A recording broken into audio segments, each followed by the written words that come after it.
एक महल में राजा के पास एक सुंदर सफेद रंग का कबूतर था। राजा उससे बहुत प्यार करता था और अपने मन की सभी बातें वो कबूतर से किया करता था।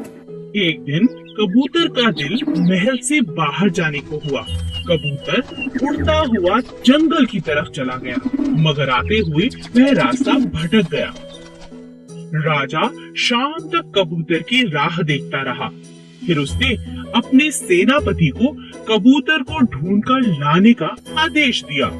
सेनापति, जाओ और कबूतर को ढूंढ कर लाओ। जो आज्ञा महाराज। बहुत ढूंढने पर भी सेनापति को कबूतर का कोई सुराग नहीं मिला। तब सेनापति को एक तरकीब सूझी और उसने एक कबूतर पकड़ा और उसे सफेद रंग में रंग दिया। जब वह महल में गया तो राजा उसे देखकर खुश हो गया और सेनापति को इनाम दिया। कुछ दिनों बाद उस कबूतर ने अंडे दिए। एक दिन जब उस कबूतर का अंडा फूटा तब उसमें से सफेद नहीं बल्कि दूसरे रंग का कोई और चूजा निकला। यह देखकर राजा को बहुत परेशानी और शक भी हुआ। उसने कबूतर से कहा, मैं बहुत खुश हूँ कि तुम्हारे चूजे बाहर आ रहे हैं, लेकिन एक बात बताओ, तुम्हारा और तुम्हारे चूजों का रंग अलग क्यों है?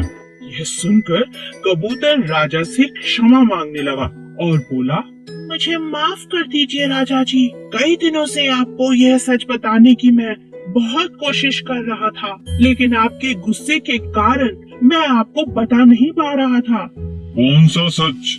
आप चाहे तो मुझे जो मर्जी सजा आप दे सकते हैं, लेकिन मेरे बच्चों को छोड़ दीजिए। यह सब आपके सेनापति ने किया है। उसने आपको खुश करने के लिए सफेद रंग मुझे लगा दिया और यहाँ ले आया। राजा कबूतर की ईमानदारी से बहुत खुश हुआ और राजा ने उस कबूतर को उसके बच्चों के साथ अपने पास रख लिया। लेकिन राजा अपने पुराने कबूतर को भूला नहीं, उसे वह अक्सर याद करता। उदास